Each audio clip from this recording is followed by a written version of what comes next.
What's going on, everybody? So in this video I wanted to show you guys and put this video out there for Bearded Yakin's 500 subscriber giveaway. This is my response video for him.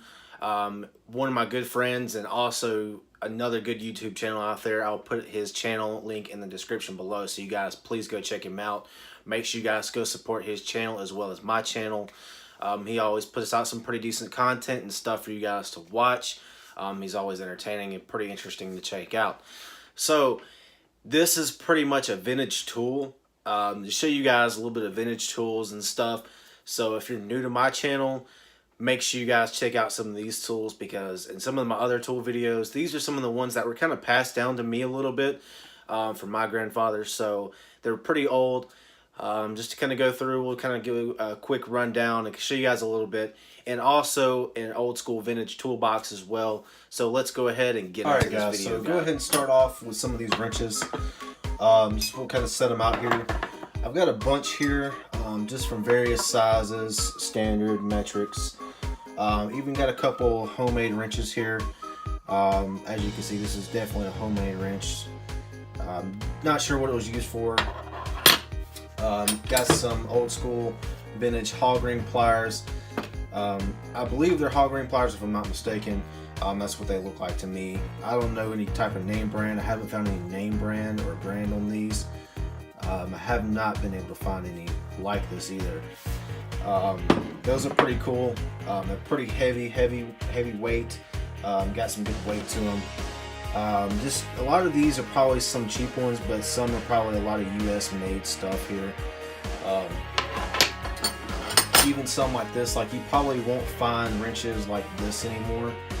I couldn't tell you the last time I've probably seen one. Some of these, not sure how well you guys can see some of these. W and B. Some of these are like Billings, forged in USA. Right there on the stamp. I haven't been able to find any type of codes or anything like date codes or anything like that. Some of these, I know some of these go back to like the 60s, 70s and 80s. A lot of these, as you see, made in USA. Most of this stuff was made in USA. I've got some more here as well. Just some of these, you could tell they've been used. Got a little bit of rust on them. As you can see, Billings, made in USA.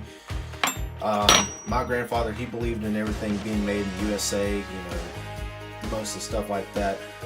Here's another one here. Billings Spencer Company, Hartford, Connecticut, USA.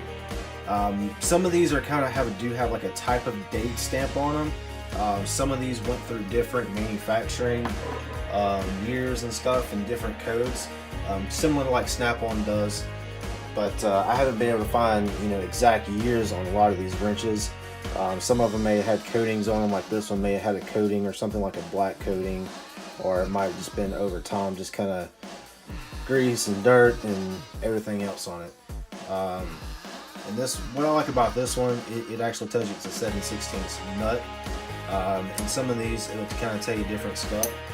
So these are pretty cool wrenches, and I'm going to go ahead and get the Craftsman toolbox. I'm going to show you guys here in just a second, and we'll get that pulled out and show you guys a vintage Sears Craftsman. So we've got the camera off the stand here, so to show you guys, this is an old school Sears Craftsman. It says Sears and Craftsman because we all know Craftsman originally came from Sears. And you can kind of see the vintage coating on it, like that little, it's not quite a hammered finish, but it's kind of like a, I'm not sure what kind of coating they called it back then. Kind of like an eggshell look. It's obviously it's been used and beat and scratched and everything else. It still works. Still got the latch on it and everything. It's just a little 2-stack, just a little top drawer pull out. I got a little piece of tape here because it had my grandfather's name and address here, so I just got it covered up. It's got a little bit of rust spots here, but as you can see, most overall it's in really good shape. The latches and stuff, they got a little rust to them, little surface rust, but you know, nothing's rusted through.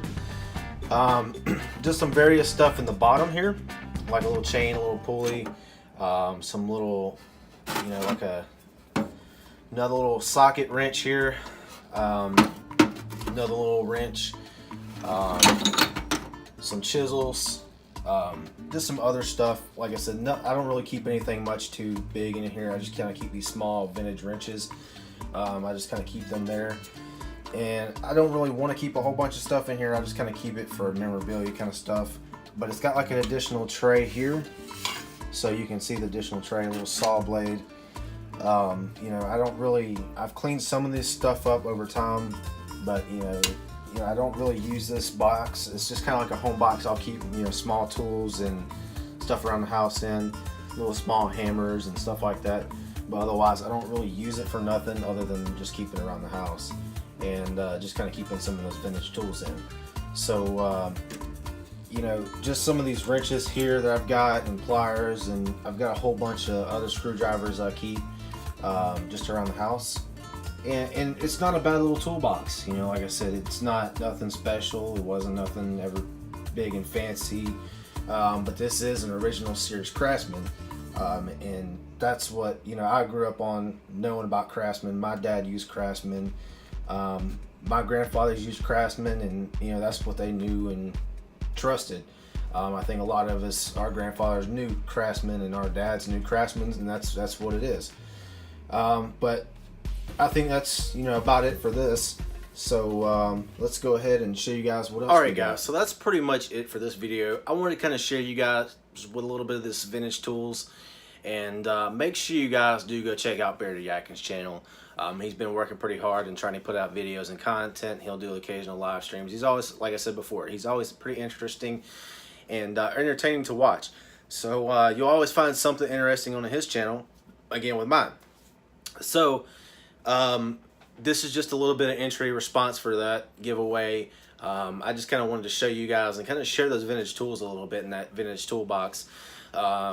Again, I don't know exact date codes on everything and how far back it goes, but what I have done, a little research I have been able to find on some of those tools and wrenches. Again, some of them go back from the 60s, 70s, 80s, stuff like that. You know, I haven't been able to find exact date codes and exactly, you know, how far back they go.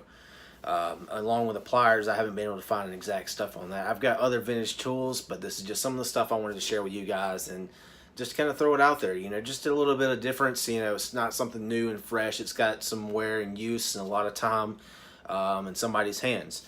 So again, guys, I appreciate everybody for watching. Make sure you guys subscribe. Make sure you guys, you know, hit that notification bell and go subscribe to Yakin's channel as well.